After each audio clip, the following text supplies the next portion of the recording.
Nous sommes à la veille de la fête de Marie-Madeleine et sur KTO Radio, nous vous proposons de méditer sur la vie de cette sainte, ses apparitions dans les évangiles et ce qu'elle représente pour nous. Qui est l'apôtre des apôtres dans la Bible et pour tout chrétien? Est-ce la même femme qui verse du parfum sur Jésus lors d'un repas chez Simon et sera témoin de la résurrection? Et quel rôle particulier nous inspire-t-elle dans notre chemin de foi? Dans cette émission de la foi prise au mot qui date de 2009, Régis Burnet est accompagné du père Éric Thomas Massé, dominicain, et de Patrice Cavelier, diacre de Paris. Bonjour et merci de nous retrouver pour La foi prise au mot, votre magazine de réflexion chrétienne. Je vous propose de retrouver une figure très attachante du Nouveau Testament, Marie de Magdala ou Marie-Madeleine. Délivrée de 7 démons, présente au pied de la croix et à l'ensevelissement, c'est à elle que le Christ apparut pour la première fois selon l'évangile de Jean. Alors, qui était-elle donc vraiment, cette femme, dont la tradition nous dit qu'elle a fini sa vie dans la solitude sur les côtes de France? Pourquoi est-elle encore aussi vénérée, aussi bien à Vézelay qu'à la Sainte-Baume? Pour répondre à ces questions, 2 invités. Enguerrand Guépi, bonjour. Bonjour. Vous êtes écrivain, vous êtes romancier, vous êtes l'auteur de Marie-Madeleine aux éditions de l'Œuvre. Frère David Macaire, bonjour. Bonjour. Vous êtes dominicain et vous êtes le prieur de la Sainte-Baume. Alors, vous nous l'avez dit là, juste avant que l'émission commence, et je ne le savais pas, vous êtes le premier prieur de la Sainte-Baume, bizarrement. Voilà, enfin, la communauté des frères à la Sainte-Baume vient d'être érigée comme couvent il y a un peu moins d'un an. Un peu plus d'un an, pardon. Oui. Et donc, les frères ont élu leur premier prieur. Voilà. Parce qu'autrefois, il faut expliquer... C'est une maison. Voilà. C'est une maison qui dépendait de ce grand couvent au début, il y a 720 ans quand même. Oui. On fait partie un peu de l'écosystème. Oui, comme vous dites. Voilà. Vous êtes fondu dans le décor. Avec voilà. Et donc, il y avait ce grand couvent de Saint-Maximin, que les frères ont quitté pour diverses raisons dans les années 50-60. Mais il a toujours resté une communauté à la Sainte-Baume, qui était une petite maison de frères. Ça dépend des années, des aléas de l'histoire. C'est pas toujours facile la vie à Sainte-Baume du point de vue historique. Et donc, là, ces dernières années, cette communauté a grossi. L'apostolat envers Marie-Madeleine, on en parlera, est de plus en plus important. Et donc, la province des Dominicains de Toulouse a choisi de transformer cette communauté en couvent. Voilà. Et donc, c'est devenu un couvent à part entière, quoi. Alors, Enguerrand Guépi, je l'ai dit, vous venez de faire paraître un Marie-Madeleine, donc aux éditions de l'Œuvre. J'ai envie de vous poser une première question. Pourquoi est-ce que ça vous a fasciné? Qu'est-ce qui vous a plu dans cette figure de Marie-Madeleine? Je pense, il faudrait revenir sur la genèse du roman pour être précis. J'avais écrit un précédent livre qui s'appelle L'Éclipse, qui était un roman entre les 3 jours, entre la passion, les 3 jours entre la mort et la résurrection de Jésus, où je m'attachais donc à décrire à peu près l'instant du doute, enfin l'instant du chaos avant la résurrection, avec à peu près tous les personnages dont nous parlent les évangiles. Et il y a donc forcément Marie-Madeleine. Et la discussion avec mon éditeur, suite à ce livre, il m'a plus ou moins suggéré l'idée de faire un livre autour de Marie-Madeleine, mais plus l'idée d'une bio.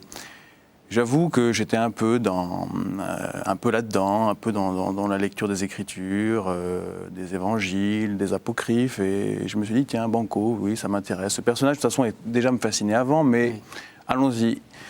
Et puis, une fois que je me suis mis au travail, je me suis aperçu que la tâche était quasiment impossible en tant qu'historien ou en tant qu'exégète, par rapport à mon âge, par rapport à mon expérience, par rapport à mes lectures. Et il m'aurait fallu, 45 ans, 50 ans, enfin 10 vies pour pouvoir écrire un livre. Parce que vous êtes romancier, vous êtes aussi homme de théâtre. Oui, j'ai plusieurs casquettes.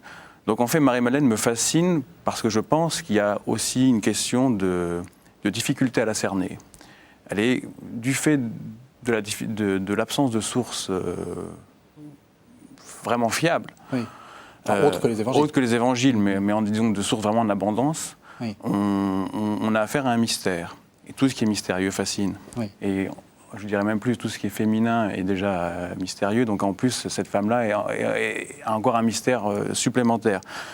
Donc c'était un défi pour l'écrivain, pour le romancier, de tenter ça, avec plus ou moins de succès, même, je dirais même plutôt allant vers l'insuccès pour arriver à définir une image claire. Donc en fait, moi, ce qui m'intéressait, c'était de tenter de cerner son visage. Voilà. avec ce que je suis. Donc c'est très très imparfait.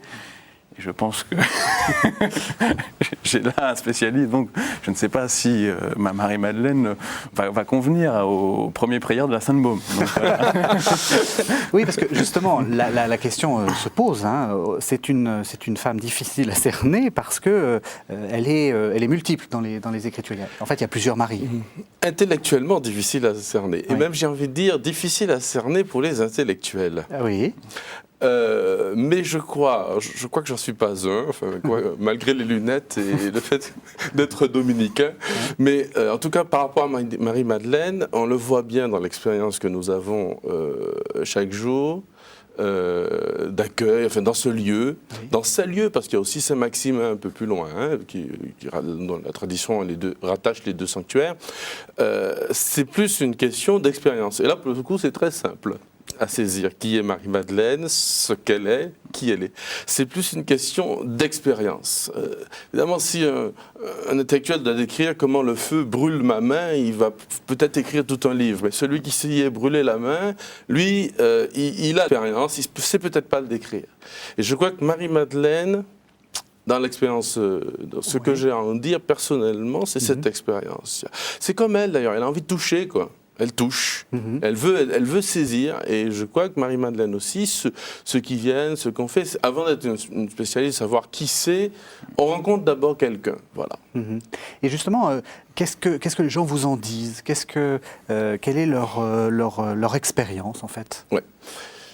À la Sainte-Baume en particulier, alors, au risque de paraître un peu trop traditionnel, par rapport, trop attaché à la tradition, je suis un chaud partisan du mélange, de l'amalgame, comme diraient certains exégètes, de ces trois femmes. Oui. Bon, pour plusieurs raisons. Je pense, moi, que... Trois femmes, oui, expliquez juste. Alors, oui, j'explique, c'est ça. Parce qu'il y a trois femmes dans l'Évangile, effectivement, qui apparaissent. Oui. Une pécheresse qui est pardonnée, qui lave les pieds de Jésus. Une autre qui s'appelle Marie de Magdala, qu'on voit très peu. Une référence très rapide en Luc 8, où on dit qu'elle est nommée la première parmi les femmes qui suivent Jésus, qui est libérée de sept démons et qui aide les disciples avec d'autres femmes, dont la femme de l'intendante d'Hérode, etc., de leur bien. Bon. Et cette Marie de Magdala apparaît au pied de la croix, donc elle disparaît un petit peu de l'Évangile, apparaît au pied de la croix, puis ensuite tous les récits qui suivent. Elle accompagne Jésus au tombeau, elle voit où l'on l'a mis, elle est témoin, et puis bien sûr le grand récit d'abord des femmes qui vont au tombeau au petit matin, et avec les parfumeuses, voilà. Et ensuite, ce récit de la résurrection, elle rencontre Jésus, voilà, Marie, Jésus l'appelle par son prénom, là aussi encore une affaire d'expérience. J'aime beaucoup comparer Marie-Madeleine, Jésus avec les disciples d'Emmaüs ou avec les apôtres, où il passe son temps à leur décrire les Écritures, il faut des heures pour leur faire l'expérience de la résurrection à travers une approche intellectuelle, et puis avec elle, c'est une approche du cœur, il l'appelle par son prénom, elle a tout compris tout de suite, voilà. Et puis une troisième femme, dénommée Marie aussi, Marie de Béthanie, qu'on n'aperçoit pas comme une pécheresse, comme sept démons, etc. Et puis qui en même temps, c'est une femme qui arrive avec son parfum, qui est au pied de Jésus, qui est une amie de Jésus, qui est très proche, ceux que Jésus aimait.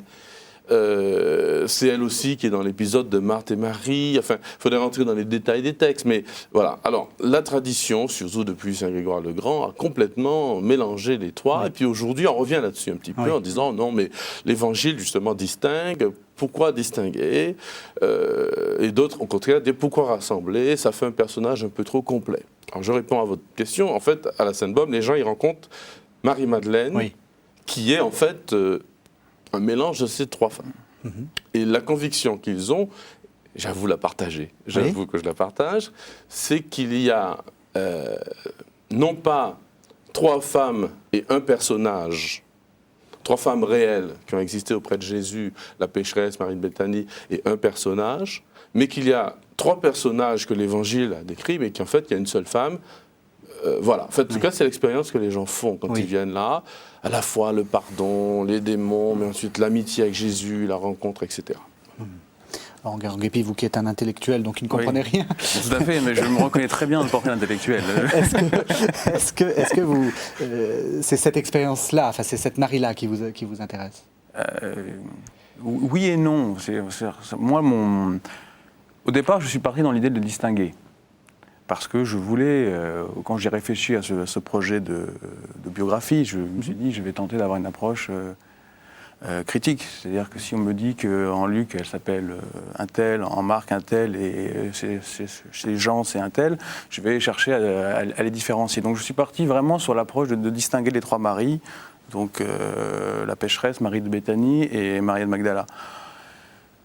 Alors moi, évidemment, je ne suis pas un théologien, je ne suis pas un exégète de formation, donc ce qui a tout de suite prédominé, c'est l'aspect littéraire. Donc très vite, je me suis, dans ce que j'ai voulu faire dans le Marie-Madeleine,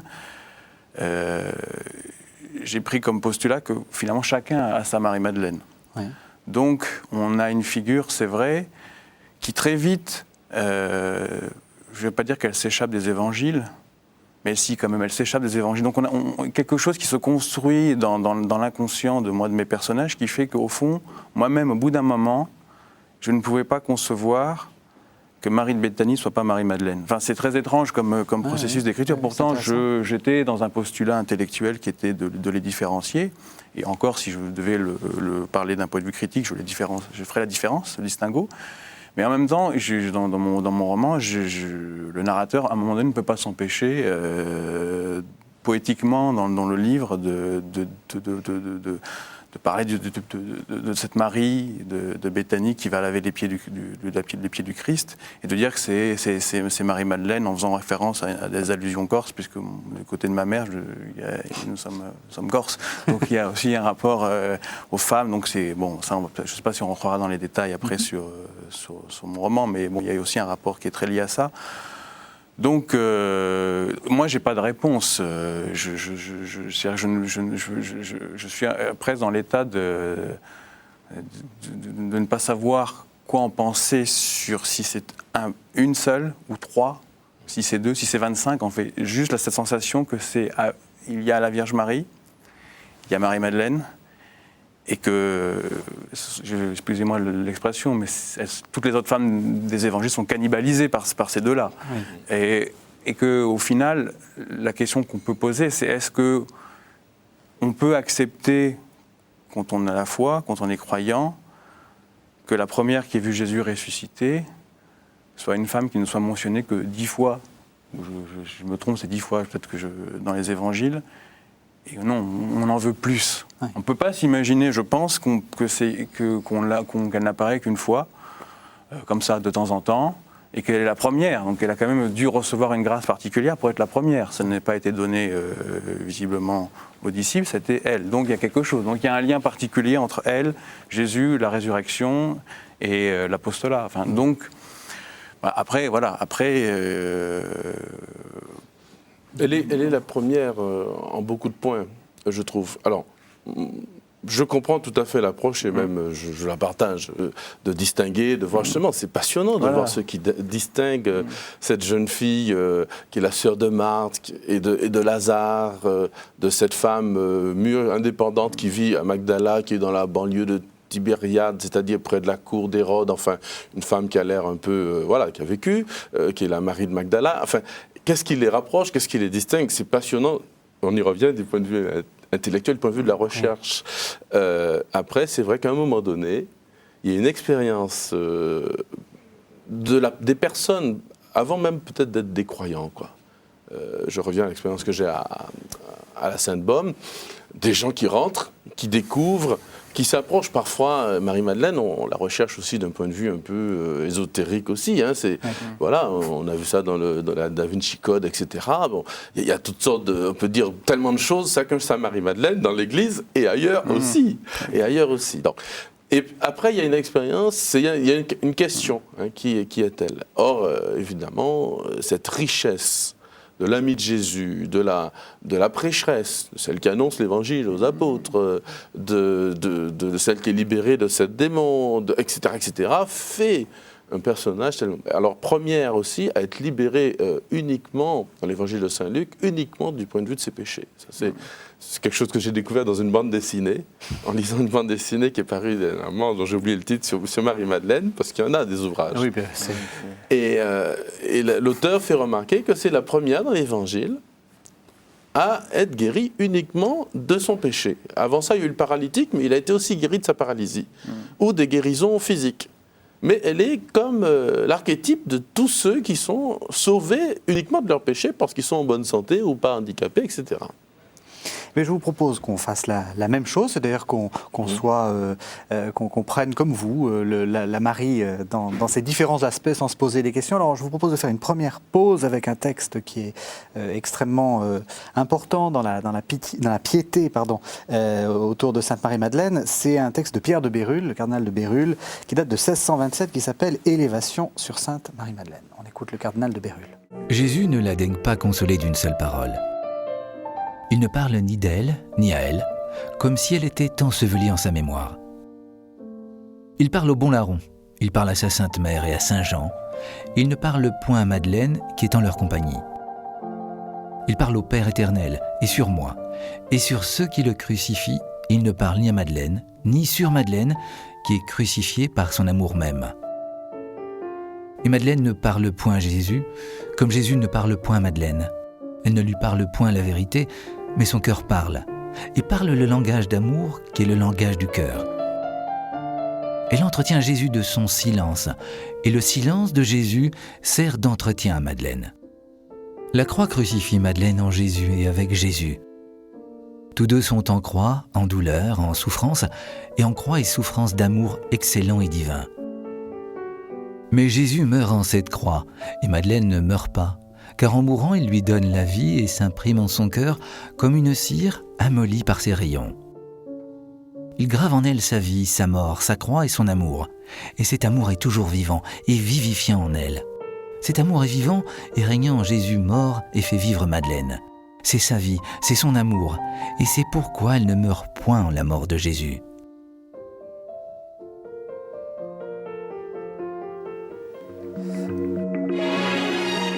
Vous écoutez une émission de la foi prise au mot sur une femme bien connue de la Bible, Marie-Madeleine, pour se préparer à sa célébration demain et méditer sur l'apôtre des apôtres. Sur KTO Radio, Régis Burnet vous propose une discussion avec le père Éric Thomas Massé, dominicain, et Patrice Cavelier, diacre de Paris, une émission qui date de 2009 et tirée du meilleur de nos archives. Voilà, donc un très beau texte. Alors, on va essayer de prendre un peu les différentes figures de Marie-Madeleine, les différents aspects dont vous avez parlé, celles dont on fait l'expérience, encore une fois, sans se poser la question, est-ce que c'est une, trois, bon. Justement pour voir qu'est-ce que ça dit. Alors, vous avez commencé en parlant des démons. Qu'est-ce que ça dit actuellement, cette histoire de démons qu'on chasse ça fait un peu ancien, un peu pas très moderne. Hein, un peu moyenâgeux, au sens où on entend dans la culture actuelle. Ouais. Obscurantiste. Oui. Alors, là aussi, on pourrait rentrer dans des détails d'exégèse. Que signifient les démons dans la culture de l'Évangile, dans la culture dans laquelle a été écrit nos textes fondateurs de notre religion. Aujourd'hui, ça recoupe beaucoup de choses. Ça recoupe, entre autres, ces vices que la tradition monastique primitive va appeler démons aussi. Les fameux péchés capitaux, les 7 ou 8 selon les traditions, donc tout ce qui est les addictions, d'un langage plus psychologique. Ceux qui s'approchent de Marie-Madeleine ont fréquenté aussi des milieux particulièrement glauques, du point de vue spirituel, et viennent à elle aussi, alors je parle du sanctuaire où j'habite et que j'anime, où j'accueille des pèlerins de toutes sortes, viennent à elle aussi pour être libérés parce qu'ils ont des boulets, quoi. Boulets spirituels, ça peut venir de leur famille, de leur fréquentation, de leur passé, ça peut être des blessures de la vie tout à fait, dans leur histoire personnelle, tout à fait plus normales, j'ai envie de dire, moins spirituelles, moins démoniaques, voilà, avec les guillemets qui s'imposent, mais ça peut être aussi vraiment des problèmes spirituels réels, d'ordre d'ordre diabolique, démoniaque, voilà. Donc il y a tout ça qui se mélange. Vous, ça vous parle, les démons ? Oui, alors après, ce qui est difficile, c'est de définir ce que seraient ces 7 démons, puisqu'on n'a pas forcément une précision claire des évangiles. Moi, j'ai fait un choix d'interpréter donc par rapport à ma culture méditerranéenne. Mama Marie-Madeleine, je dis bien Mama Marie-Madeleine, c'est la figure qui va être, c'est la figure de la haine qui est vaincue. Il me semble qu'à un moment donné, cette femme à qui s'adresse Jésus, je la décris avec une haine très forte contre ce qu'elle voit, très forte contre cet homme. Mais il y a quelque chose qui ne va pas aboutir. Son processus habituel n'aboutit pas. Elle est vaincue. Et pour moi, c'est la figure de la haine qui est vaincue. C'est une interprétation, hein, donc... elle semble tout à fait juste. Enfin, le mal, c'est aussi la... Voilà, alors... Il peut y avoir un... Moi, je mettrais plutôt la sensualité. Justement, pour Marie-Madeleine. Pour Marie-Madeleine. Mais moi, justement, je voulais sortir du cliché. Oui, je voulais pas, pour le coup, enfin, pour le coup, c'est pas la pécheresse, c'est pas la sexualité qui m'intéressait, avec tout ce qu'on peut y mettre. D'abord, c'est tellement fait et refait que je pense que mon petit bouquin n'aurait eu aucun intérêt, si vous voulez, sauf à que je sois le génie absolu, que je ne suis Pierre pas. Bérulle. Oui, Bérulle, voilà.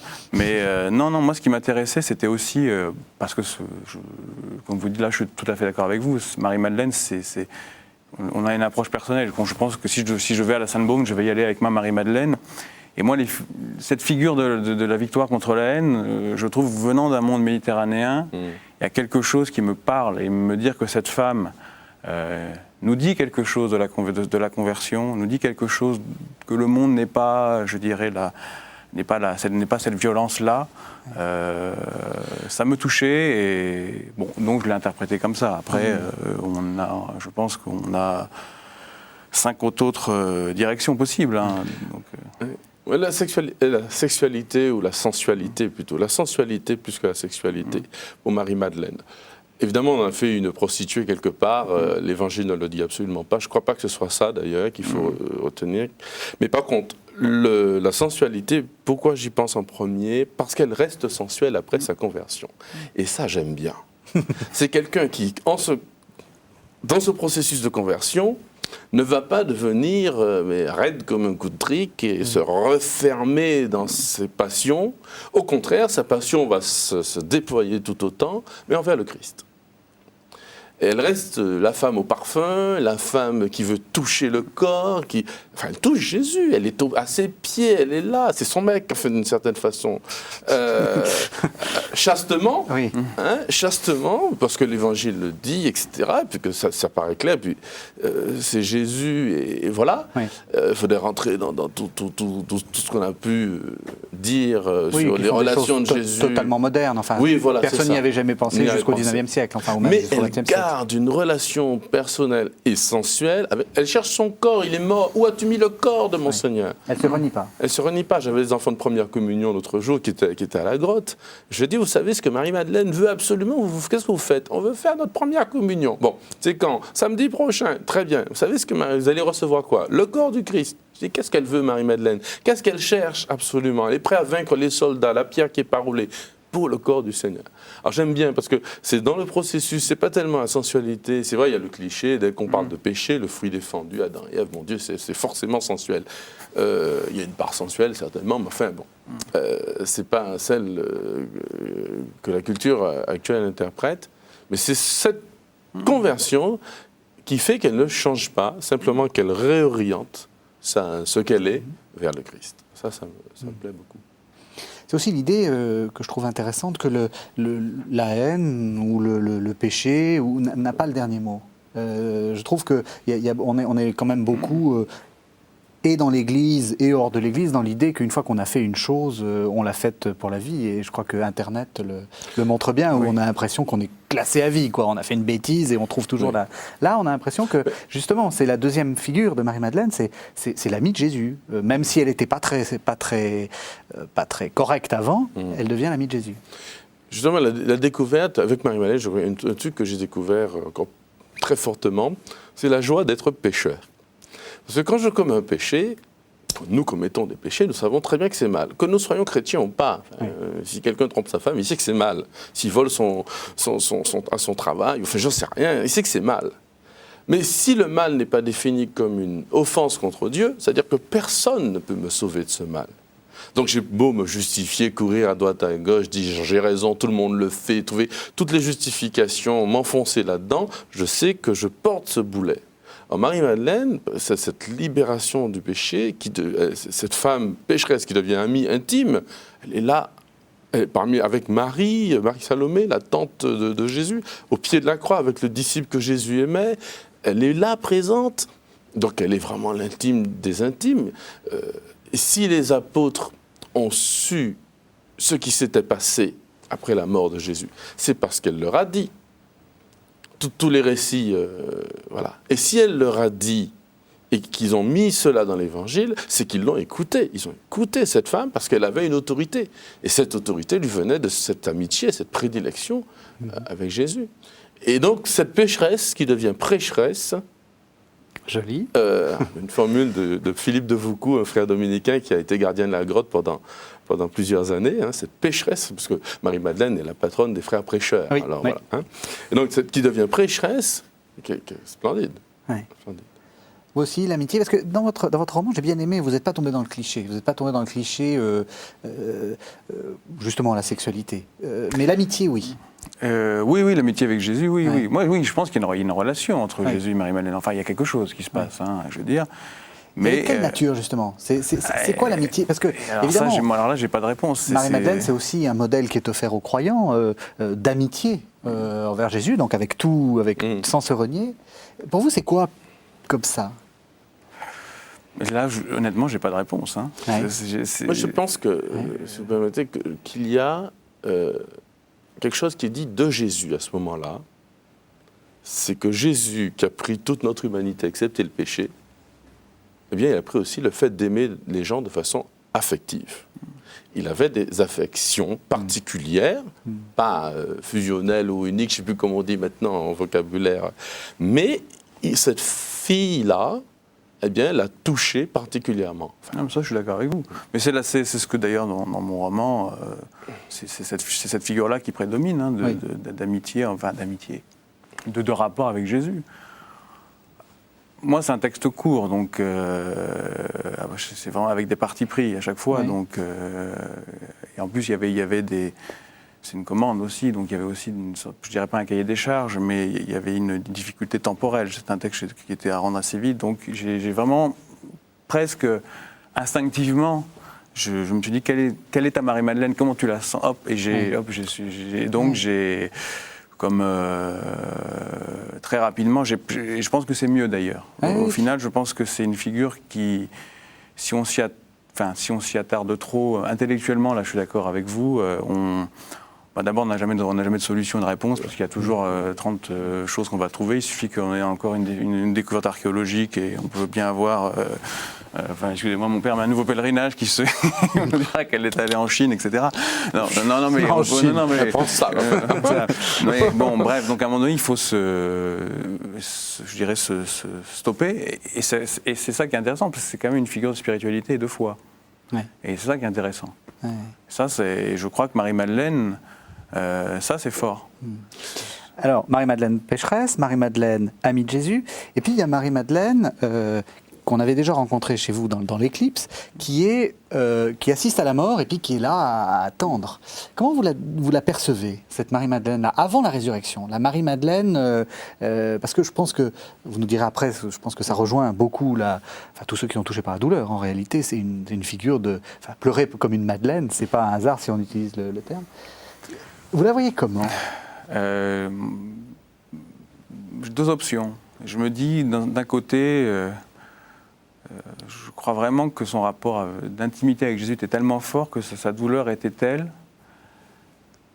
que je me pose la question si elle pouvait accepter ce qui se passait réellement. Je la sens abattue, mais au point d'une révolte. Donc, dans l'Éclipse, je l'imagine, oui, c'est la seule, je cite de mémoire mon texte, pardonnez-moi, mais c'est la seule qui irait au tombeau, qui aurait le courage d'aller rouler la pierre qu'on avait mise devant le tombeau. Il me semble qu'il y a quelque chose comme ça. Ou alors, c'est aussi celle qui a une lucidité que les autres n'ont pas. Parce que tout de même, malgré tout ce qu'ils ont vu, ils ont quand même vu des choses, hein, ils ont quand même du mal à se dire que cette chose-là est possible. Hein. Donc, moi je pense qu'il y avait quelque chose entre Marie-Madeleine et le Jésus de ces 3 années de prêche, d'une telle force qu'elle n'était pas résolue à accepter sa mort.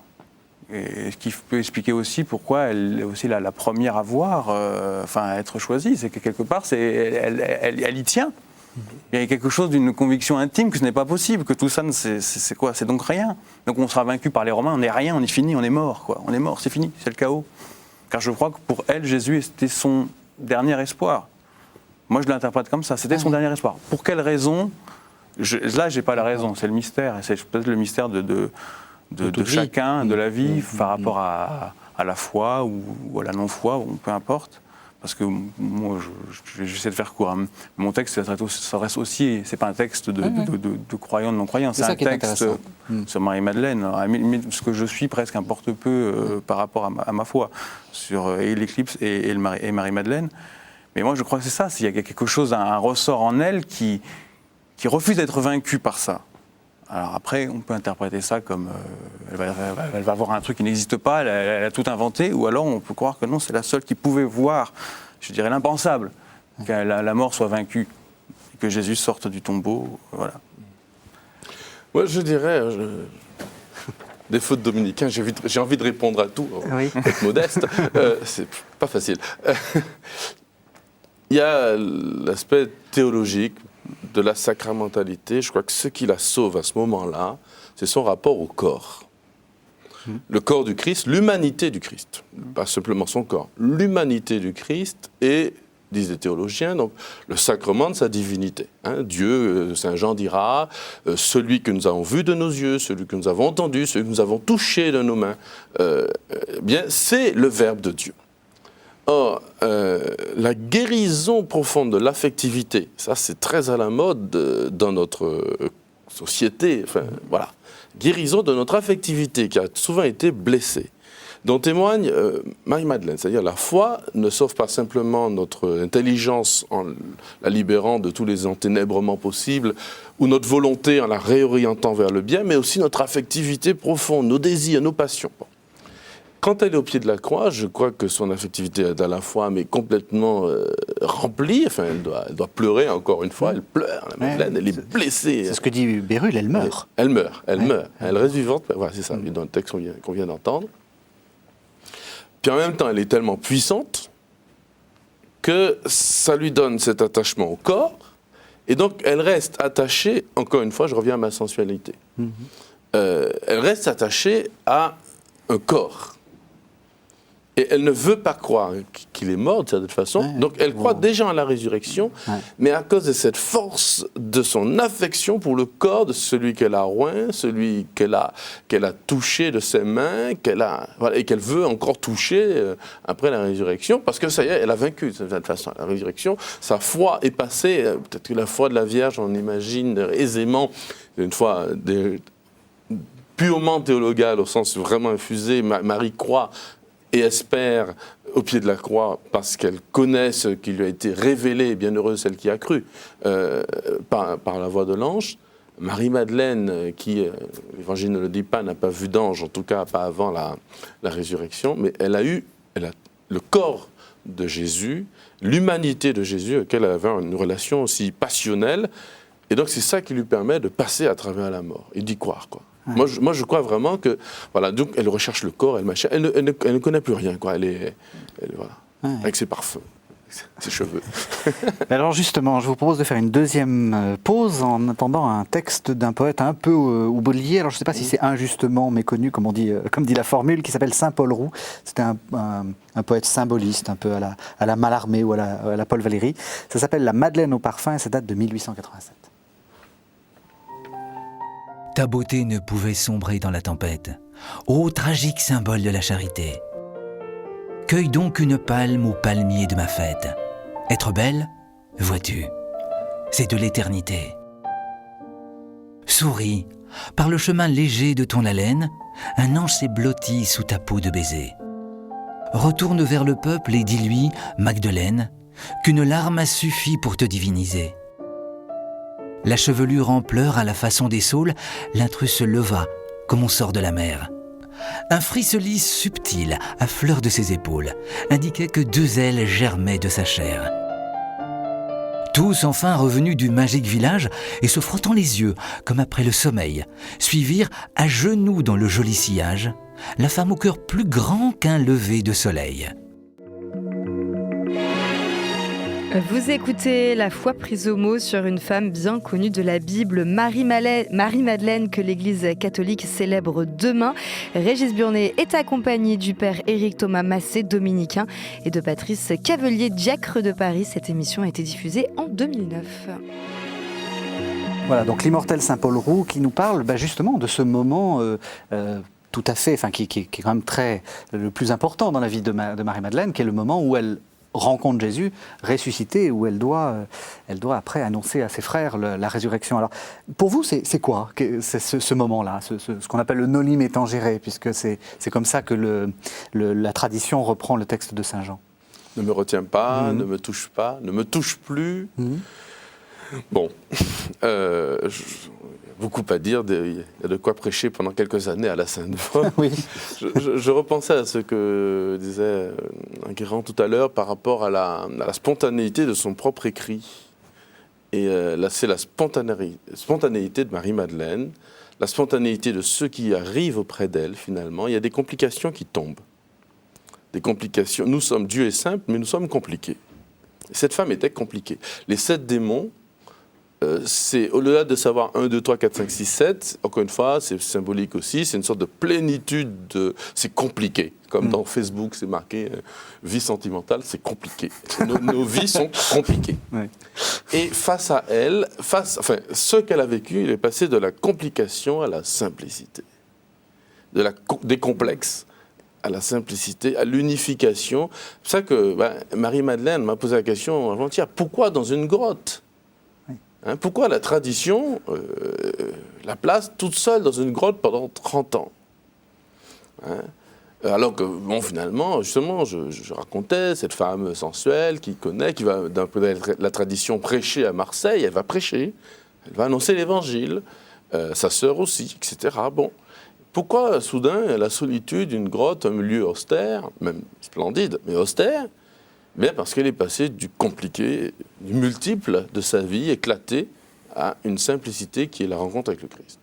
Et je vois que c'est l'expérience de tous ceux qui s'approchent finalement de ce que Dieu veut nous dire à travers Marie-Madeleine. Vous êtes d'accord, Guérand Guépi ? Oui, par rapport à mon texte, la spontanéité, oui. Oui. Je veux dire, oui, je pense que... de toute façon, c'est aussi lié à ce qu'elle est. C'est qu'on n'a quand même pas 50 chroniques avec 3 auteurs juifs de l'époque, 3 Grecs, 3 Romains qui nous auraient raconté sa vie en détail. Et oui, donc on pourrait croiser les... Voilà, donc on est aussi, et c'est ça qui est fascinant, avec quelqu'un qui nous dit beaucoup, mais dont finalement on sait peu de choses. Enfin, je crois qu'elle nous dit beaucoup sur nous, en fait, Marie-Madeleine. C'est ça qui est extraordinaire. En s'approchant de Marie-Madeleine, on apprend beaucoup, je trouve, de soi. Mais elle reste toujours quelqu'un dont... c'est un peu, je ne dirais pas que c'est le supplice de Tantale, paradoxalement, mais on a toujours le désir de saisir, et puis on n'arrive jamais vraiment, parce qu'il y a quand même un mystère. Ça reste pour moi quand même une figure de mystère, et je trouve qu'en ce sens, c'est très proche aussi de la foi. Il y a un mystère quelque part. Et là, je suis tout à fait d'accord. Si on veut vraiment la définir absolument, en commençant à partir parce que là-dessus, je suis... toutes les théories à la Dan Brown, etc., des trucs délirants comme ça, ça peut être très drôle et très sympa à écrire, mais honnêtement, moi, c'est pas ma tasse de thé, c'est pas ça qui m'intéressait, c'est plus quand même la figure spirituelle. Moi, en écrivant ce Marie-Madeleine, j'ai quelque part, tout en faisant quelque chose qui est vraiment totalement littéraire, j'ai quand même fait un exercice spirituel. Ça a été un exercice spirituel. Et d'abord, ça m'apprend beaucoup sur moi, ça m'apprend beaucoup sur moi par rapport aux femmes aussi. Mon rapport aux femmes. J'ai envie de dire, dis-moi à quelle Marie-Madeleine tu crois, je dirais qu'est-ce que tu penses vraiment des femmes? Quelle est ta vision des femmes? Expliquez, ne dites pas quelle est votre vision des femmes. Non, mais je comment pense vous que voyez c'est, ça? pour le coup, oui. Moi c'était je veux dire, ça peut être la sensualité, ça peut être aussi la sexualité, quelque chose, les délires sur le sexe.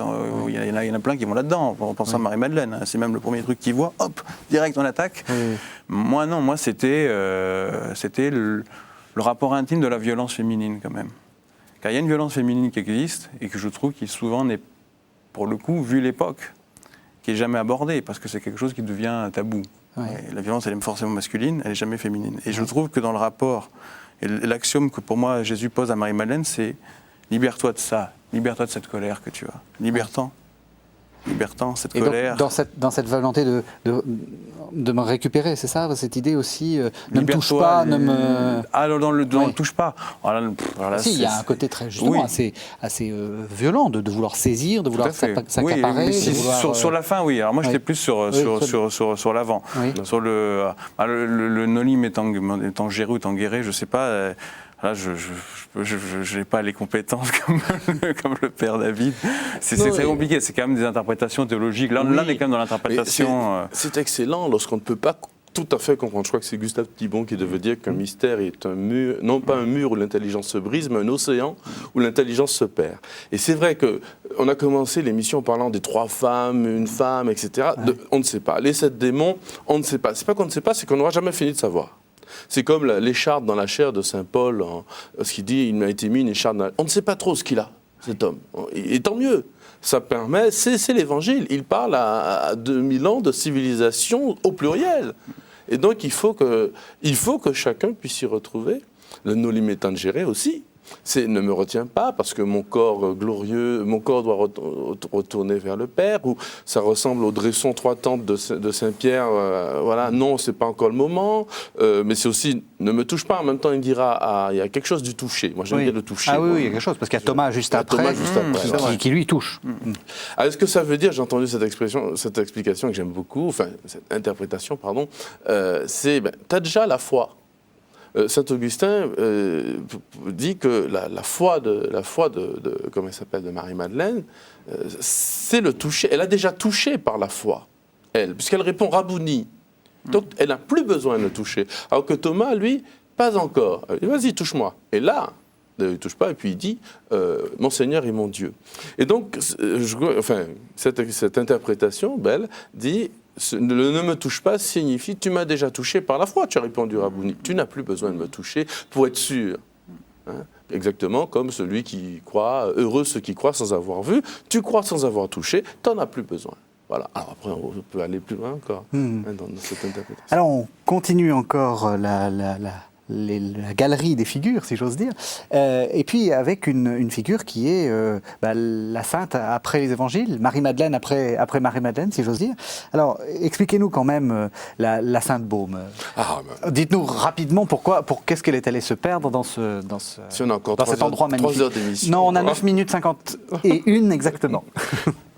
Le père Vessière, qui est un saint homme enterré dans le couvent, dans le cimetière du couvent, qui est en odeur de sainteté, une grande figure, au début du siècle, qui a été pendant plus de 30 ans à la grotte, disait « Je ne sais pas si Marie-Madeleine est venue, mais je sais qu'elle y est. » Et ça, c'est une expérience. Je reviens sur ce thème d'expérience que nous faisons. Alors la tradition de Provence en 3 mots.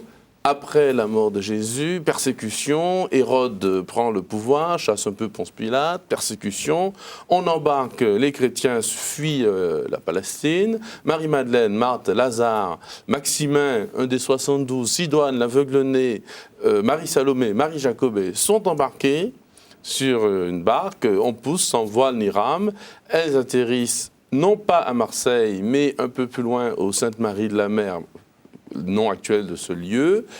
De là, les plus âgés, Marie-Salomé, Marie-Jacobée, restent, s'installent, alors que les plus jeunes vont prêcher l'Évangile. Donc Lazare à Marseille, Maximin à Aix, qui sont encore considérés comme les évêques fondateurs de ces lieux. Puis Marie-Madeleine, Marthe à Tarascon, à Arles. Puis Marie-Madeleine reste, après quelque temps, avec soit Saint-Maximin, soit Lazare d'abord, va à la grotte de la Sainte-Baume, où elle restera plusieurs années. Elle ira ensuite, sentant sa mort venir.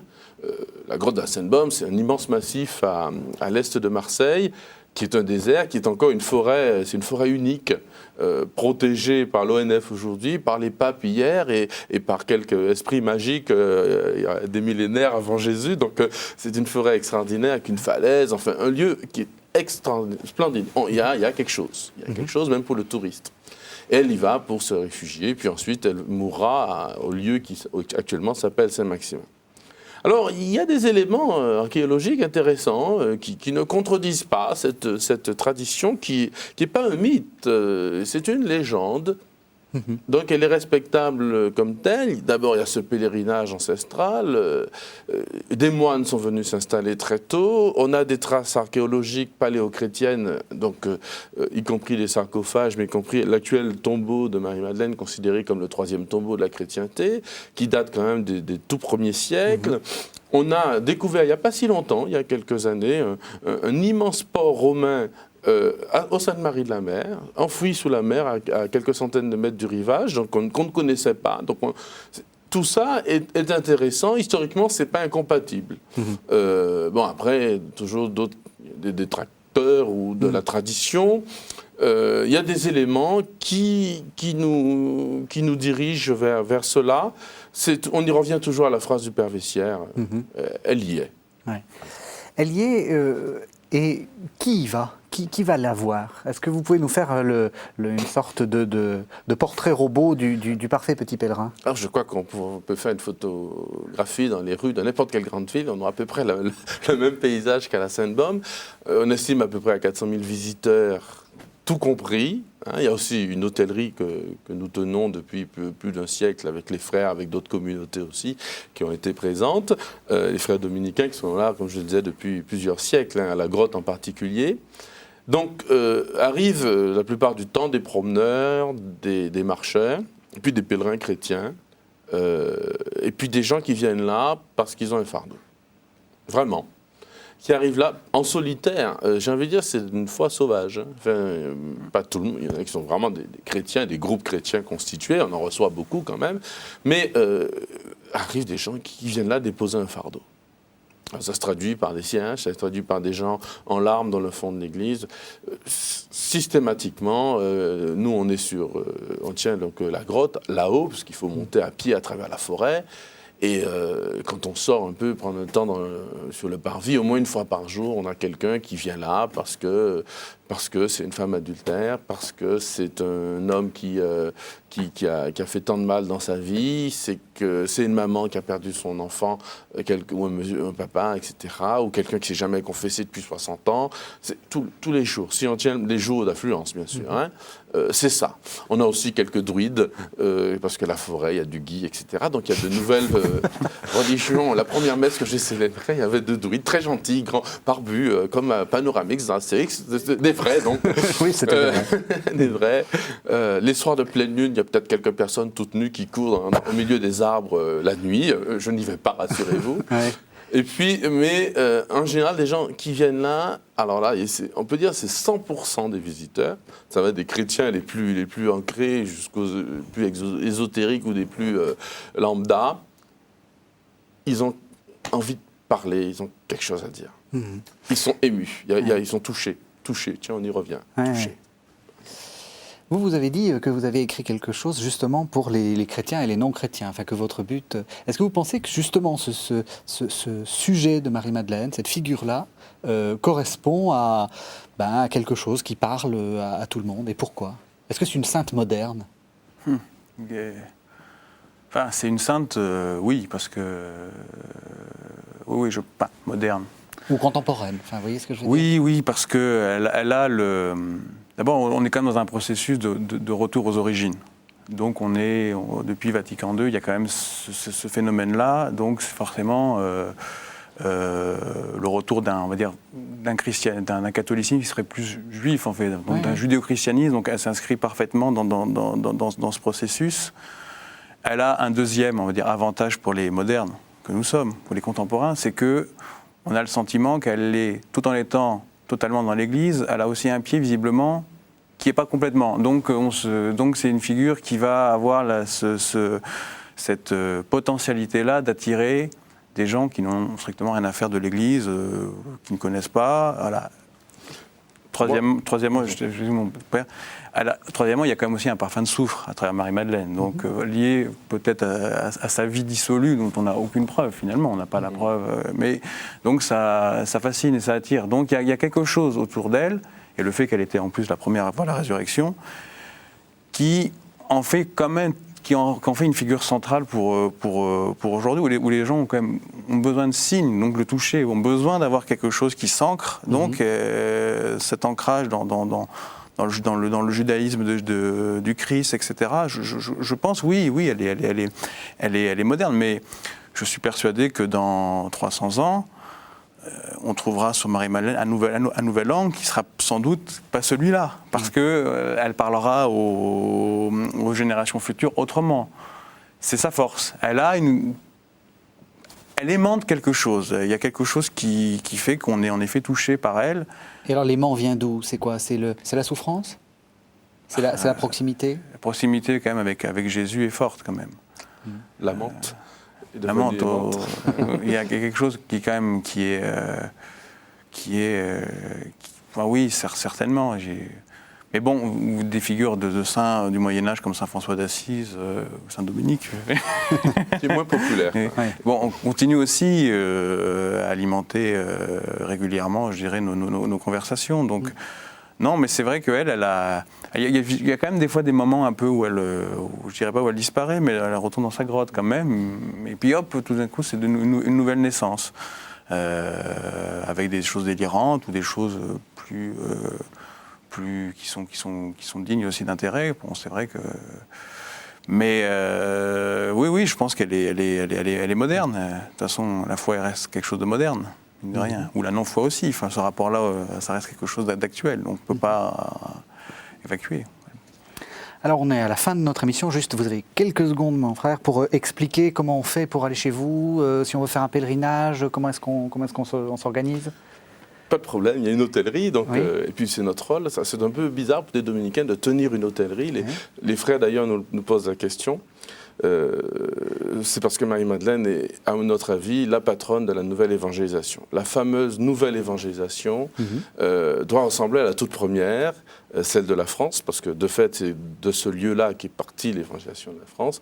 Et donc, nous nous devons d'accueillir les pèlerins. Il suffit de contacter l'hôtellerie, il doit avoir un site internet. Enfin, qui apparaît sous le... Voilà, je le sais. C'est hôtellerie-sainte-baume.org. Voilà, on peut aussi chercher dans un... Et puis, les frères, on est 8 frères et 4 sœurs au service du sanctuaire, dominicains tous, avec quelques laïcs, quelques associations, enfin voilà, pour accueillir tout le monde, faire visiter les lieux, etc.